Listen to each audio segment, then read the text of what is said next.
Good morning, folks. Today we are going to be reading a history of the English Church and people. So I'm going to read you a quick background on Bede. You should have already read about him or learned about him in the video. So now I'm going to read a little biography about him. So he was born in 673 and died in 735. Born near the monastery of St. Peter and St. Paul at Jarrow in Northumbria, now known as Northeast England. He was sent to live in the monastery at the age of 7, was ordained a deacon at 19, and became a priest at 30. Bede rarely left the monastery and followed a strict daily schedule of prayer, studying, teaching, and writing.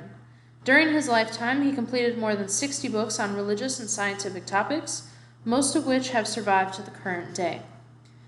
Now, before we get started with the background and the actual story, I want to go over our 3 vocabulary terms that we're going to have in this story. The first one is breadth. Breadth literally means width. So the breadth of the football field from side to side, visitor side to home side. Then abounding is plentiful and abundant. As you can see in this picture, the flowers are abounding. And then innumerable just means too many to count. I dare one of you to try and count all of these. All right, so we're going to go ahead and get started. If you are following along on Pearson, it is under Unit 6, Small Group Learning. If you are reading along in your book, it starts on page 731. I will start with the background. Although the majority of people in Bede's day were illiterate and written records were scarce, Bede had access to books and documents as well as contact with other learned monks through his monastery. Using these sources, he was able to write a history of Britain. Bede hoped to reach a larger world of readers for his work, the church to which he belonged and the Roman civilization in which it participated. Bede wrote his account of Britain for such readers, starting with the basics. The situation of Britain and Ireland, their earliest inhabitants. Britain, formerly known as Albion, is an island in the ocean facing between north and west and lying at a considerable distance from the coasts of Germany, Gaul, and Spain, which together form the greater part of Europe. It extends 800 miles northwards and is 200 in breadth or width, except where a number of promontories stretch farther, the coastline round which extends to 3,675 miles. To the south lies Belgic Gaul, from the nearest shore of which travelers can see the city known as Retuvi Portus, which the English have corrupted to Reptacestir. The distance from there across the sea to Gesoriacum, the nearest coast of the Morini, is 50 miles, or as some write it, 450 furlongs. On the opposite side of Britain, which lies open to the boundless ocean, lie the Isles of the Orcades. Britain is rich in grain and timber, and it has good pasturage for cattle and draft animals, and vines are cultivated in various localities. There are many land and sea birds of various species, and it is well known for its plentiful springs and rivers abounding in fish, meaning plentiful or abundant in fish. There are salmon and eel fisheries, while seals, dolphins, and sometimes whales are caught. There are also many varieties of shellfish, such as mussels, in which are often found in excellent pearls of several colors: red, purple, violet, and green, but mainly white. Cockles are abundant, and a beautiful scarlet dye is extracted from them, which remains unfaded by sunshine or rain.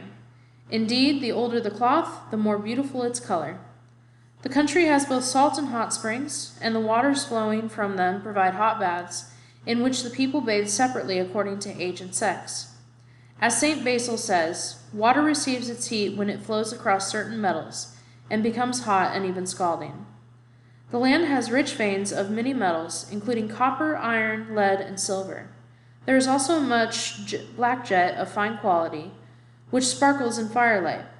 When burned, it drives away snakes, and like amber, when it is warmed by friction, it clings to whatever is applied to it.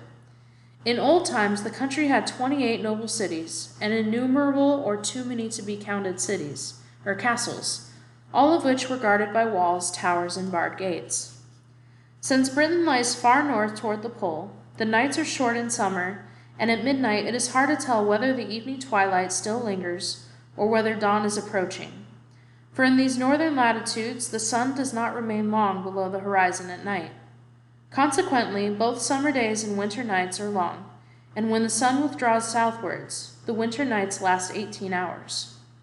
In Armenia, Macedonia, and Italy, and other countries of that latitude, the longest day lasts only 15 hours and the shortest 9. At the present time, there are in Britain, in harmony with the 5 books of divine law, 5 languages and 4 nations: English, British, Scots, and Picts. Each of these have their own language, but all are united in their study of God's truth by the 5th, Latin, which has become a common medium through the study of the Scriptures. The original inhabitants of the island were the Britons, from whom it takes its name, and who, according to tradition, crossed into Britain from Armorica and occupied the southern parts. When they had spread northwards and possessed the greater part of the islands, it is said that some Picts from Scythia put to sea in a few long ships and were driven by storms around the coast of Britain, arriving at length on the north coast of Ireland. Here they found the nation of the Scots, from whom they asked permission to settle, but their request was refused. Ireland is the largest island after Britain, and lies to the west. It is shorter than Britain to the north, but extends far beyond it to the south towards the northern coast of Spain, although a wide sea separates them. These Pictish seafarers, as I have said, asked for a grant of land to make a settlement. The Scots replied that there was not room for them both, but said, "We can give you good advice. There is another island not too far to the east, which we often see in the distance on clear days. Go and settle there if you wish. Should you meet resistance, we will come to your help." So the Picts crossed into Britain and began to settle in the north of the island, since the Britons were in possession of the south. Having no women with them, these Picts asked wives of the Scots, who consented on condition that, when any dispute arose, they should choose a king from the female royal line rather than the male. This custom continues among the Picts to this day. As time went on, Britain received a third nation, that of the Scots, who migrated from Ireland under their chieftain Ruda, and by a combination of force and treaty obtained from the Picts the settlements that they still hold. From the name of this chieftain, they are still known as the Dalrudians, for in their tongue Dal means a division. Ireland is broader than Britain, and its mild and healthy climate is superior. Snow rarely lies longer than 3 days, so that there is no need to store hay in summer for winter use, or to build stables for beasts. There are no reptiles, and no snake can exist there, for although often brought over from Britain, as soon as the ship nears the land, they breathe its scented air and die. In fact, almost everything in this isle enjoys immunity to poison, and I have heard that folks suffering from snakebite have drunk water in which scrapings from the leaves of books from Ireland have been steeped, and that this remedy checked the spreading poison and reduced the swelling. The islands abound in milk and honey, and there is no lack of vines, fish, and birds, while deer and goats are widely hunted. It is the original home of the Scots, who, as already mentioned, later migrated and joined the Britons and Picts in Britain. There is a very extensive arm of the sea, which originally formed the boundary between the Britons and the Picts. This runs inland from the west for a greater distance, as far as the strongly fortified British city of Alquith. It was to the northern shores of this firth that the Scots came and established their new homeland. Okay, so that's the story. That's one of our oldest pieces of history. Now you're going to go to your exit slip and you're going to fill out the information there.